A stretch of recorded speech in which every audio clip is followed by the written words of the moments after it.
அண்ணா university regulation 21ல இருக்கிற question paper பார்த்துட்டு இருக்கோம். அந்த கொஸ்டின் பேப்பர்ல இது சை ஸ்கொயர் ப்ராப்ளம். ஸோ நமக்கு கொஸ்டின்லயே ஒரு பாக்ஸ் கொடுத்துட்டு ஜாப்ஸ் ஆர் இண்டிபெண்ட், பர்ஃபார்மன்ஸும் ஜாபும் இண்டிபெண்ட் அப்படின்னு செக் பண்ண சொல்லியிருக்காங்க. ஸோ இதை சை ஸ்கொயர் மாடல்ல தான் நம்மளால போட முடியும். இது ஏப்ரல் மே 23ல கேட்ட கொஸ்டின்.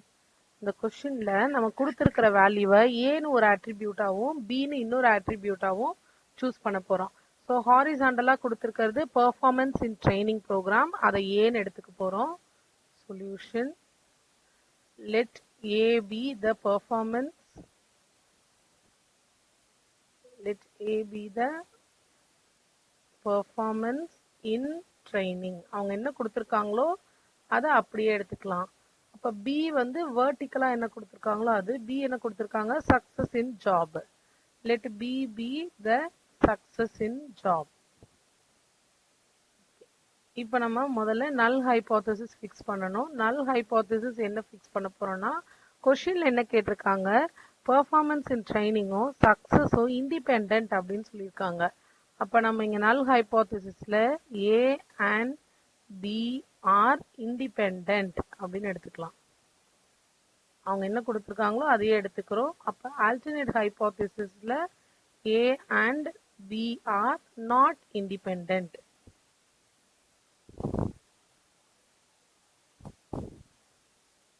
ஓகே, இப்போ இது முடிச்சதுக்கு அப்புறமா நம்ம வந்து என்ன பண்ண போறோம், இந்த ஆட்ரிபியூட்ஸ் எல்லாம் அப்சர்வ்டு ஃப்ரீக்வன்சி கொடுத்துருக்கிற வேல்யூ வந்து அப்சர்வ்டு ஃப்ரீக்வன்சி, அதுக்கு நம்ம எக்ஸ்பெக்டட் ஃப்ரீக்வன்சி எழுதணும்.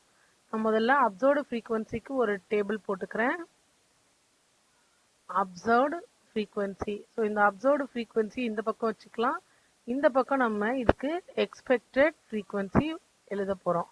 நீங்க வந்து 1 by 1 போட்டுக்கலாம். நான் வந்து தெரியணுன்றதுக்காக இங்கேயே எழுதுறேன்.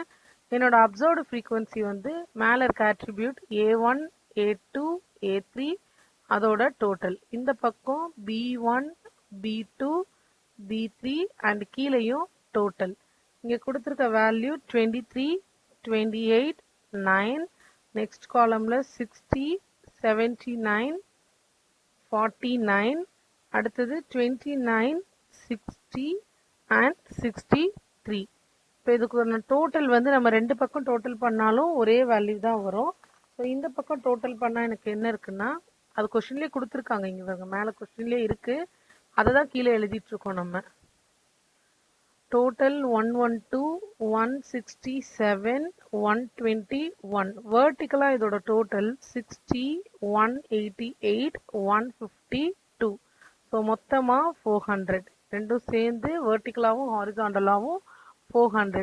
இப்போ இதே மாதிரி நான் வந்து எக்ஸ்பெக்டட் ஃப்ரீக்வன்சி கால்குலேட் பண்ண போறோம். A1 A2 A3 டோட்டல் போடணும்னு அவசியம் இல்லை, பட் டோட்டல் வேணா எழுதிக்கலாம். அடுத்து இந்த பக்கம் B1 B2 B3.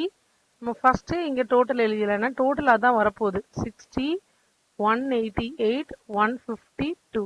இந்த பக்கம் டோட்டல் 112 167 121. இப்போ நான் வந்து எப்படி வேல்யூ எடுக்கணும்னா, இப்போ first value A1 B1 value எடுக்கணும்னா A1ஓட total, column total, row total and grand total. So இங்க கிராண்ட் டோட்டலுக்கு வந்து ஏற்கனவே மார்க் பண்ணிருக்கு. சரி, கிராண்ட் டோட்டல் ஏற்கனவே மார்க் பண்ணிருக்கு. எல்லாத்துக்குமே டிவைடட் பை இந்த கிராண்ட் டோட்டல் தான் நம்ம எடுக்க போறோம், அதனால அதை ஹைலைட் பண்ணி வச்சிருக்கேன். So 60 into 112 divided by 400. 60 into 112 divided by 400ன்றது நமக்கு வந்து வேல்யூ டெசிமல்ல வரும், 16.8ன்னு வரும் வேல்யூ. நான் ஃபர்ஸ்ட் இங்க 16.8ன்னு எழுதுறேன். அதுக்கப்புறம் நம்ம இதை வந்து ரவுண்ட் ஆஃப் பண்ணி எழுத போறோம். ஏன்னா அப்சர்வ்டு ஃப்ரீக்வன்சி எல்லாம் இன்டீஜர்ல இருக்கு, அதனால இதையும் நான் இன்டீஜர் ஃபார்மேட்க்கு எழுதிக்கிறேன் ஈஸியான கால்குலேஷனுக்காக. 16.8ன்றத நம்ம 17 அப்படின்னு எழுதிக்கலாம். ஸோ இங்க நமக்கு என்ன வரும், 17. இது ஃபர்ஸ்ட் வேல்யூ. அடுத்த வேல்யூக்கு okay, next value A1 B2. A1 B2க்கு நான் என்ன கால்குலேட் பண்ணணும், சாரி ஓகே, A1 B2க்கு 60 அண்ட் அதோட row 167. So 60 into 167 divided by 400. இதுக்கு நமக்கு கிடைக்கிற வேல்யூ வந்து 24 பாயிண்ட் கிடைக்கும். நம்ம வந்து 25 ரவுண்ட் ஆஃப் பண்ணி 25 எழுதலாம். இப்போ இந்த ரெண்டு வேல்யூ தெரிஞ்சிருச்சுன்னா தேர்ட் வேல்யூ நான் என்ன பண்ணலாம், 17 25 ரெண்டையும் ஆட் பண்ணிக்கோங்க. ரெண்டையும் ஆட் பண்ணா 42 வருது. கீழே இருக்க டோட்டல் 60லேருந்து நான் சப்ட்ராக்ட் பண்ணும்போது எனக்கு 18. ஸோ மூணாவது வேல்யூவை நம்ம கால்குலேட் பண்ண வேண்டாம், அப்படியே எழுதிடலாம். நெக்ஸ்ட் A2B1க்கு போயிருங்க. A2B1க்கு இது காலம் வேல்யூ, இது ரோ வேல்யூ. ரெண்டையும் மல்டிப்ளை பண்ணி டிவைடட் பை 400 வரும்போது 52.6. அதை வந்து நம்ம 53ன்னு எழுதிக்கலாம். இப்போ நமக்கு இந்த ரெண்டு ரோ வைஸ் ரெண்டு வேல்யூ கிடைச்சிருச்சா, அப்போ மூணாவது வேல்யூக்கு நான் என்ன பண்றேன், 17 + 53 ஆட் பண்ணிட்டு 112லேருந்து சப்ட்ராக்ட் பண்ணிடுறேன். இது என்ன வரும், நமக்கு 70 வருது. 70லேருந்து 112லேருந்து 70 நம்ம கட் பண்ணிட்டா நமக்கு என்ன வரும், 43.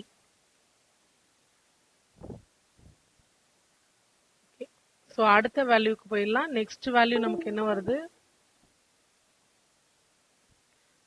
திருப்பி அடுத்தது இந்த 79க்கு அதோட ரோ அண்ட் அதோட காலம் வேல்யூ 188 into 167 டிவைடட் பை 400. இதோட வேல்யூ நமக்கு 78.49 வரும். நம்ம 78 அப்படின்னு எழுதிக்கலாம். ஸோ ரெண்டு வேல்யூ தெரிஞ்சிருச்சுன்னா கீழே இருக்க டோட்டலில் நம்ம சப்ட்ராக்ட் பண்ணால் தேர்ட் வேல்யூ கிடச்சிரும். 53யும் 78யும் ஆட் பண்ணி 188லேருந்து சப்ட்ராக்ட் பண்ணணும். சப்ட்ராக்ட் பண்ணும்போது நமக்கு 57. இப்போ ரெண்டு வேல்யூ தெரியறதுனால 25யும் 78யும் ஆட் பண்ணி 167ல் சப்ட்ராக்ட் பண்ணிடுங்க.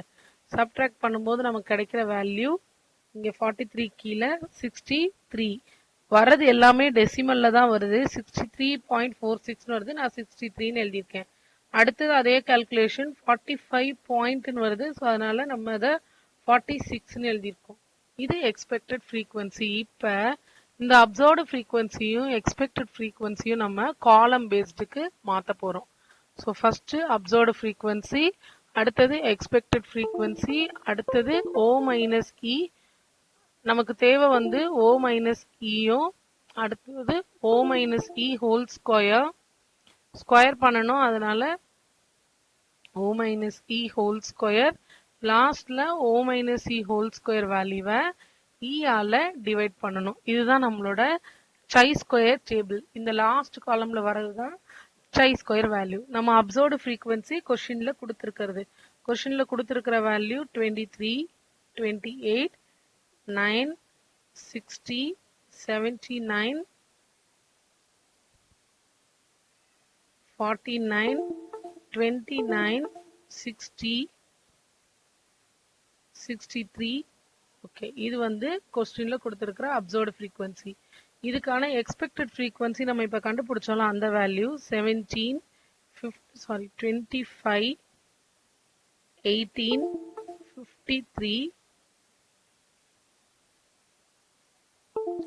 53க்கு அப்புறமா 78, 57, 43, 63 and 46.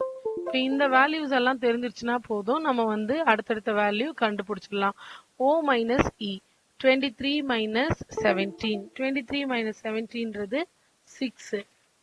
அடுத்த வேல்யூ 28 - 25. இந்த மாதிரி ஒவ்வொரு வேல்யூவா கால்குலேட் பண்ணணும். 3 - 9 7. இது ஸ்கொயர் தான் பண்ண போறோம், அதனால பிளஸ் மைனஸ் பத்தி யோசிக்க வேண்டாம். -8 -14 -3 plus 17. இதை நம்ம இப்ப ஸ்கொயர் பண்ணிக்கலாம். 36, 9, 81, 49, 164. இந்த O-E அப்படியே ஸ்கொயர் பண்ணிட்டே வரும். 196, 9, 289 and O-E whole square divided by E. இந்த வேல்யூவை, இந்த காலம்ல இருக்கிற வேல்யூவை இந்த காலம்ல இருக்க வேல்யூவால டிவைட் பண்ண போறோம். So 36 by 17, 2.1. 9 by 25, 0.36. அடுத்தது 4.5, 0.92, 0.013, 1.12, 4.6, 0.14, 6.3. இப்போ எல்லா வேல்யூவும் எழுதியாச்சா? இதை டோட்டல் பண்ணிக்கோங்க. இதை டோட்டல் பண்ணா நமக்கு கிடைக்கிற வேல்யூ 20.05. இதுதான் என்னோட chi ஸ்கொயர் வேல்யூ. chi ஸ்கொயர்ன்றது 20.05. இது என்னோட calculated value.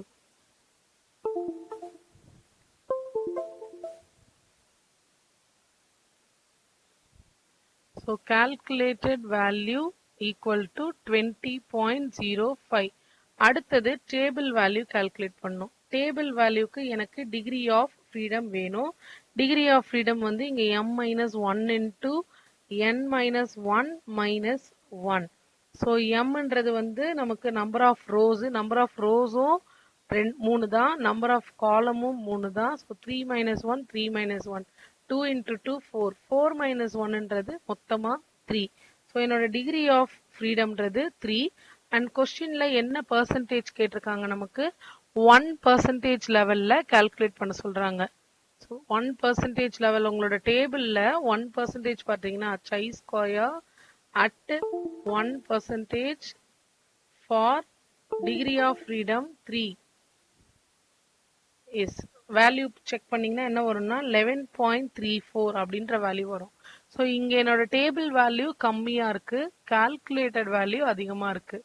So calculated value is greater than table value. அதனால H0 rejected. So H0 is rejected. அது ரெண்டும் இண்டிபெண்டன்ட் கிடையாது. A and B are not independent.